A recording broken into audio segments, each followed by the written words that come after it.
Assalamualaikum warahmatullahi wabarakatuh. Nama saya Nurdia.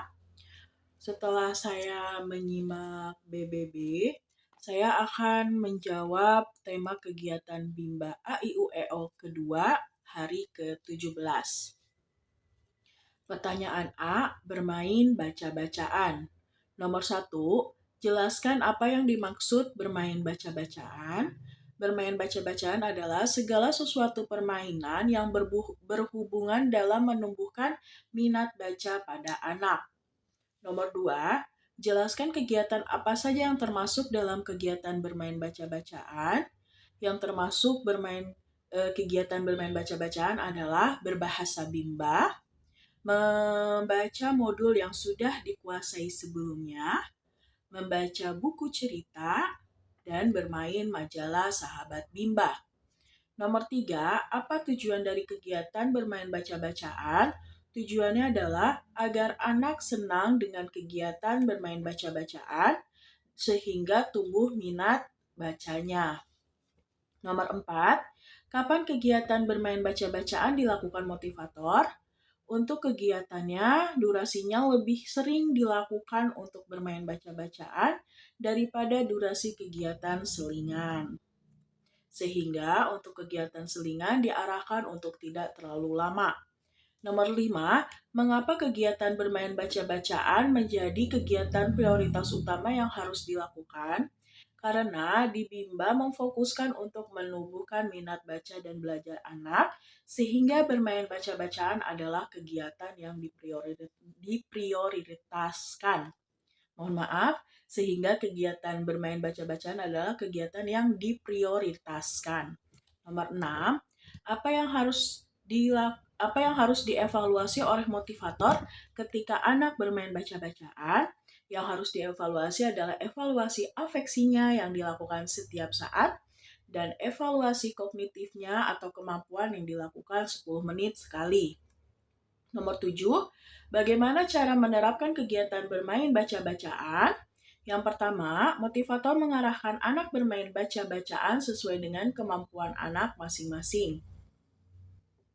Yang selanjutnya, motivator membimbing anak melakukan kegiatan selingan dengan durasi yang tidak terlalu lama. Motivator melakukan hal wajib, yaitu memberikan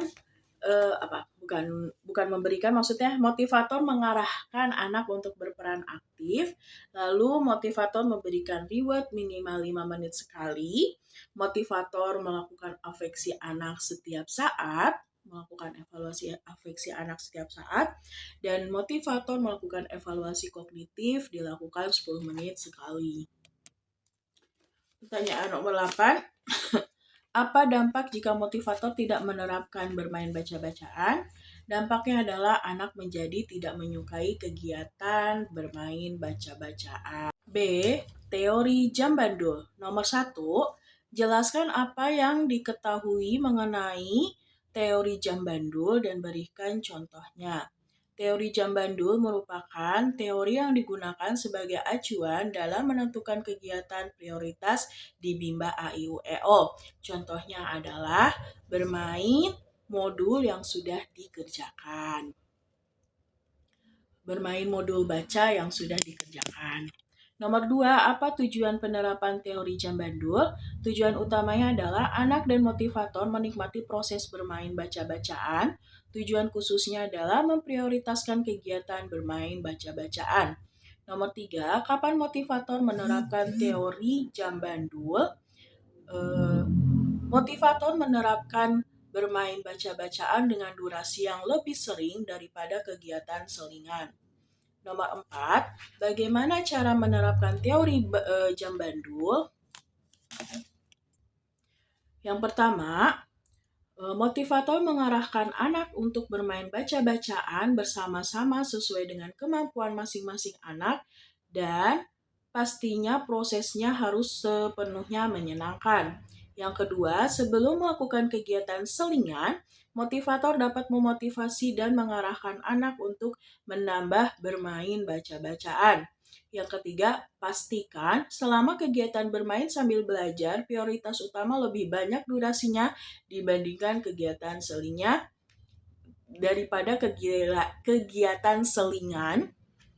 Yang keempat, hal wajib yang harus dilakukan selama proses bermain sambil belajar. Yang pertama, motivator mengarahkan anak berperan aktif dengan kegiatan. Yang kedua, reward diberikan minimal 5 menit sekali. Yang ketiga, evaluasi afeksi dilakukan setiap saat. Yang keempat, evaluasi kognitif dilakukan 10 menit sekali. Pertanyaan nomor 5, bagaimana jika motivator tidak menerapkan teori jam bandul?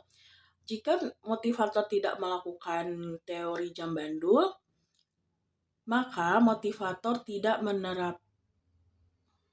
jika motivator tidak melakukan teori jam bandul, maka kegiatan baca-bacaan tidak menjadi prioritas utamanya, sehingga untuk menumbuhkan minat bacanya menjadi berkurang. Nomor 6, apa dampak jika motivator tidak menerapkan teori jam bandul? Dampaknya adalah kegiatan prioritas utama tidak terlaksana, sehingga minat baca anak tidak tumbuh. Sekian dari saya. Mohon maaf bila banyak kekurangannya. Terima kasih.